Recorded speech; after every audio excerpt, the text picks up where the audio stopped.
Hi, I'm Mary Rogers, and this is a Cuisinart Classic Series 14-cup food processor.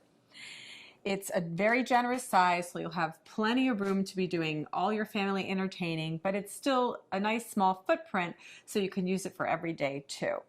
So you'll notice it's got a nice square base, and it has what we call paddles to operate. So here, this one, you press it down, it's on. This one is off. And if you press and hold this one down intermittently, it would be for pulsing. So, has a nice smooth finish. It's stainless steel on the outside.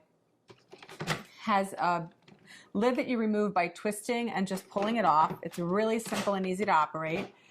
This is your feed tube. And there's also a smaller feed tube inside, which I'm going to show you how to use a little bit later. And you can actually drop things in through the feed tube like garlic, or we're going to do garlic and jalapeno, and you can actually have the machine running.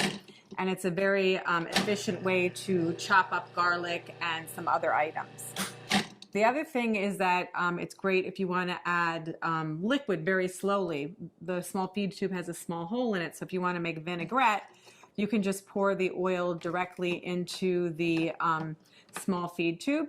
Or if you're going to make mayonnaise where you want to slowly incorporate any kind of oil, it'll just drip through the feed tube directly into your bowl in a very consistent way so that you get a great finished mayonnaise or a vinaigrette. So let's look at some of the other items that come with your food processor. In the bowl already is your chopping blade.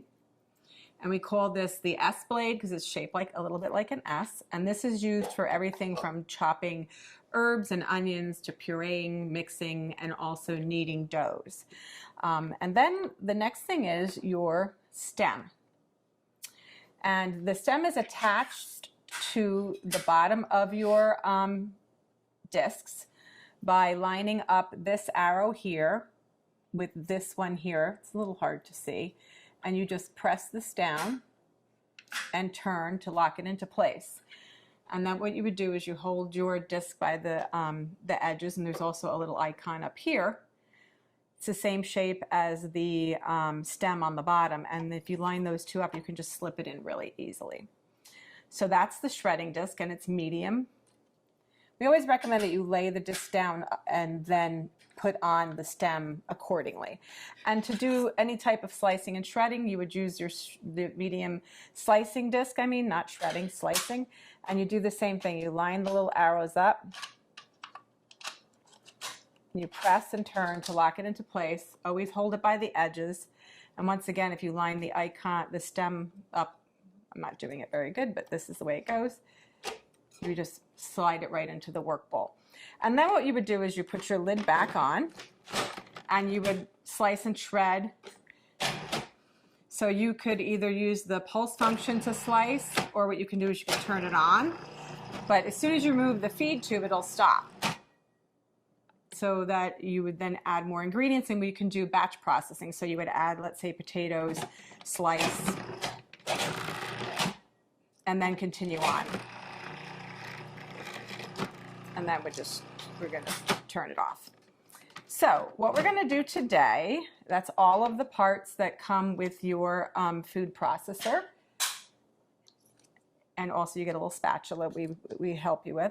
What we're going to do now is we're going to put in the chopping blade. I'm going to show you how to make a guacamole very quickly and easily. So just put that in. And the first thing we're going to do is we're going to add our cilantro.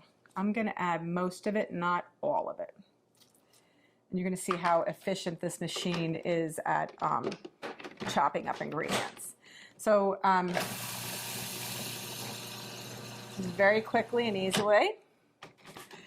So I modified this recipe a little bit in comparison to how it's written in our instruction manual.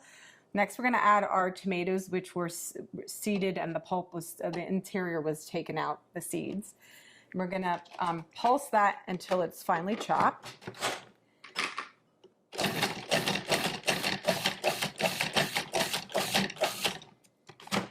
When you first start using a food processor, it's a good idea to actually use the pulse function because of the fact that you know, you just want to get used to using it. You also want to get used to the consistency, and it gives you much greater control. So I'm just going to reserve this. Sorry, this is like a... I'm going to reserve some of this so that when we put the guacamole together at the end, it'll still have some of the chunky tomato, but I'm not going to do all of it. And when you know, if you have your own favorite recipes, you can modify accordingly. So just remember that whatever you put in the bowl first, if it stays in there the whole time while you're chopping and mixing or pureeing, that will be the smallest thing at the end. So just keep that in mind. So I didn't remove everything, just most of it. So the next thing what we're going to do is, with the machine on and running, we're going to drop in the garlic and the jalapeno through the feed tube.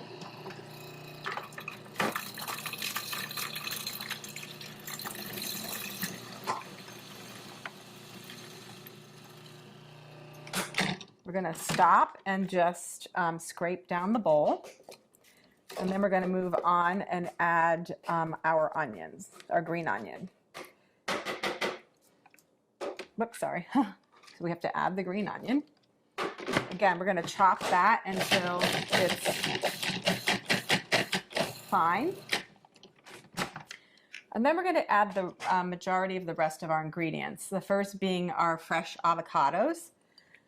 So just do that by adding that like so. And the last of the ingredients, so of course lime juice. This helps keep your guacamole also very fresh looking and gives it lots of extra flavor. This is the salt, cumin, and then the last ingredient is the chili powder. Give it a little zip. So now what we're going to do is we're going to put the lid back on, and then we're going to pulse until it's really creamy.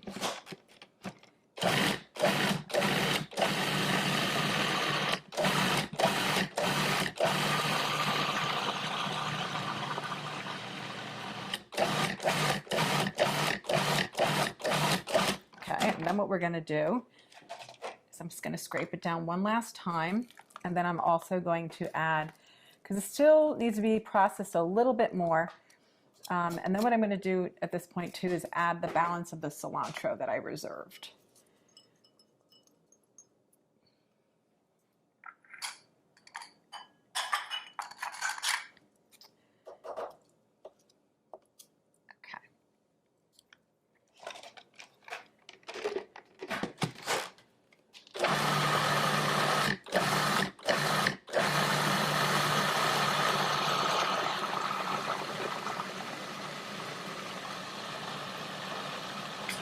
Okay, that looks like it's mixed really well because it's very creamy. I'll show you. It's nice and very, very creamy looking.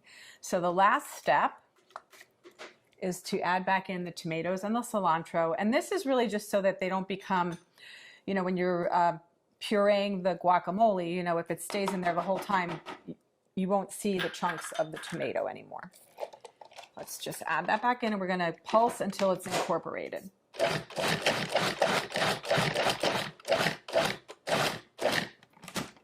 So that's that.